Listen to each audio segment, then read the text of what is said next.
Eric Bakker the Naturopath. Thanks for coming back to my channel. Before we jump into this video, don't forget, at the end of the video, you can download some free resources that I've created just for you.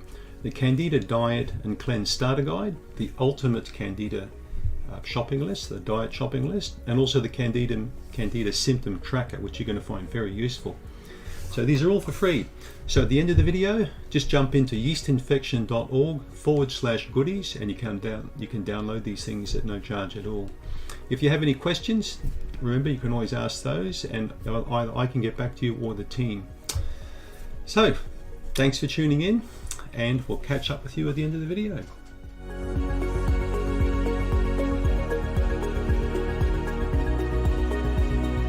Naturopath, how you guys going? Thanks for coming back. Let's talk about some of the most anti-inflammatory foods you can eat.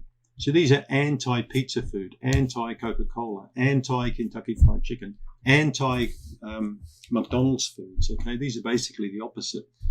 So the people who eat all that kind of stuff I just mentioned likely don't eat a lot of this stuff I'm going to mention now. We'll talk about the inflammatory foods later. McDonald's, Kentucky Fried Chicken, Taco Bell, Krispy Kreme. I can probably read out a whole list as long as both arms put together. These are the foods that you want to avoid.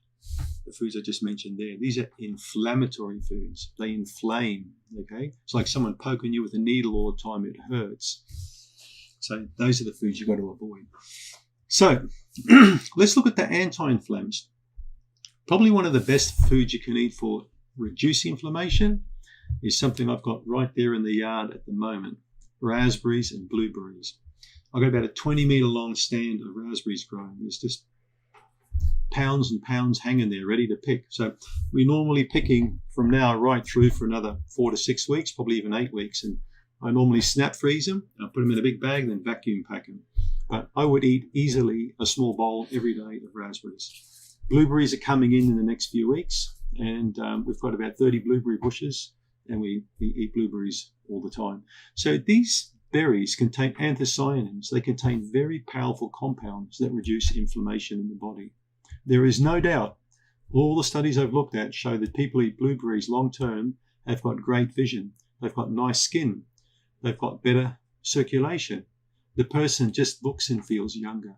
Berries make the biggest difference in your life.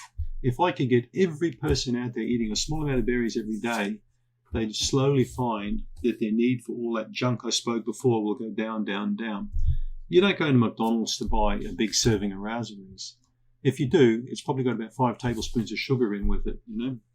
So the berries, I'm just reading off my computer over here. I've got a computer here and here now. It's crazy. So the berries contain the antioxidants, anti-inflammatory. I've got a composite of 25 different studies here on longevity showing you how amazing blueberries are, especially for older people my age. Blueberries are one of the best. I've got a problem with one of my eyes, with my left eye, with the pressure.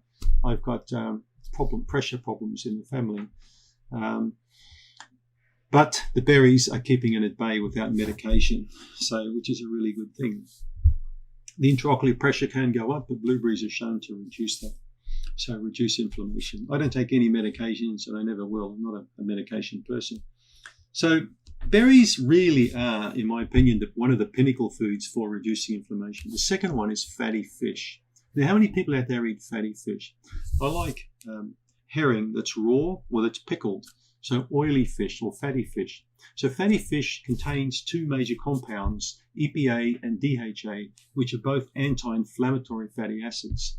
So eating fatty fish every day or having 1 or 2 capsules of a good omega-3 can make the world of difference for your circulation especially, right? And again, research has shown this, that people who eat a lot of fatty acids coming from fish tend to have lower blood pressure. They tend to suffer less from strokes or heart attacks or sudden heart death. There is no doubt, the evidence is overwhelming that fatty fish or fish oil is one of the top 5 of all anti-inflammatory foods. So if you want an anti-inflammatory, fish oil or eating fish. And of course the brassicas, some of my favorite foods. Broccoli, cauliflower, Brussels sprouts. I love Brussels sprouts. They're lovely steamed with a bit of nutmeg on top. You try that. So The cruciferous vegetables contain sulforaphanes, which again, a powerful antioxidant compound that reduce inflammation throughout the body. So phenomenal. The brassicas are also great for cleansing the liver and improving bile flow. They're a bitter food. So these things also help to reduce levels of inflammatory cytokines in the body, or chemicals made by your blood, your white blood cells.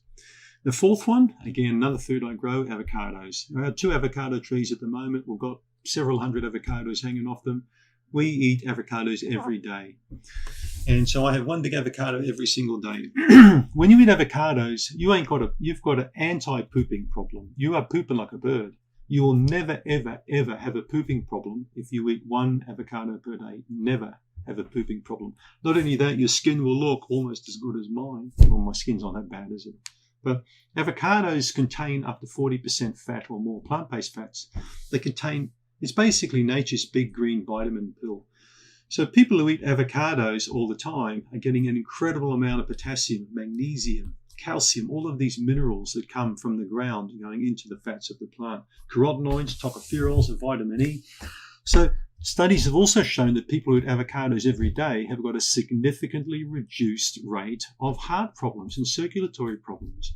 Why do people eat burgers and fatty crap when they can eat food like avocados, green fatty stuff? It's just wonderful.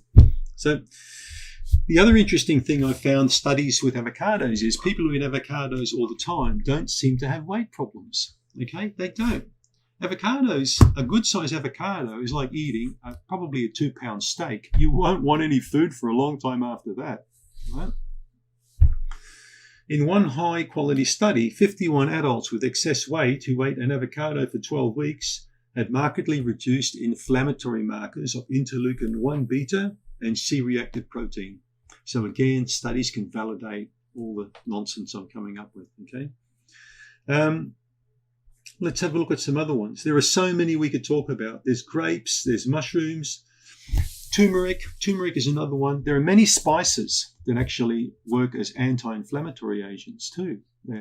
Clove, turmeric, nutmeg. These are all got particular compounds in them that work on boosting aspects of your immune system and reducing the inflammatory mediators in the body. So spices are something I really like people to incorporate in their diet. Western people, I don't care if you live in New York or LA or Kentucky, wherever you live, you can still have turmeric in your diet. You don't have to be in Calcutta to have rice and curry and turmeric. You can live anywhere. So if we look back in the 50s or 60s, probably nobody in the States really had curry unless they came from another country. Popular in the UK, but all these spices belong in curries. And curries made properly are some of the best dishes you'll ever eat. Extra virgin olive oil, another fantastic anti-inflammatory compound. Okay, so this is a staple of the Mediterranean diet. And again, several studies have shown remarked droppings in high sensitivity CRP. So try and get used to having olive oil in your diet, 1 tablespoon a day. And again, if you eat oil every day, you won't have a pooping problem. Also, you're going to get such an incredibly good result long term with your blood, your heart and your blood pressure with olive oil. So it's a fantastic food. Chocolate, cocoa.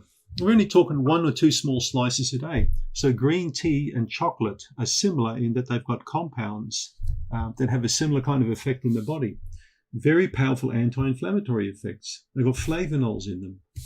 So when you choose to consume a small block of chocolate a day, you're consuming a small piece of anti-inflammatory compound. But we're not talking a family block per day. There's the problem again. People go excess. 1 glass of wine, good, but a bottle a day, not so good, right? Any food you can eat. But I would love to see people eat 6 or 8 avocados a day. I don't see it because you just get sick of eating so much. I mean, 1 good size avocado is all you can consume. So if we look at these anti-inflammatory foods, they're all natural foods, berries, the fish, avocados, grapes, of course, belong in that, chocolate, green tea, they all belong in here. Many different spices, garlic, I believe, also is anti-inflammatory, turmeric, many different types of herbs you can add to your diet, like oregano and thyme and basil. They're all anti-inflammatory foods. The more you drift towards these type of foods, the less you'll tend to want that stuff I said at the beginning, the golden arches and all that kind of stuff, you know. So try and consume some of these foods in your diet regularly, and you'll find some big differences. Thanks for tuning in. Greetings, it's Eric Bakker again, the naturopath. I hope you enjoyed that video. Remember, go to yeastinfection.org/goodies if you want to download my free resources I've created just for people like you. These are things I used in the clinic for patients, and you'll find them very useful. It's the free Candida diet, the cleanse, so it's a good introduction on how to set your program together. There's the ultimate Candida diet shopping list, and there's also the Candida symptom tracker. yeastinfection.org/goodies. Thanks for tuning in and subscribe. Thank you.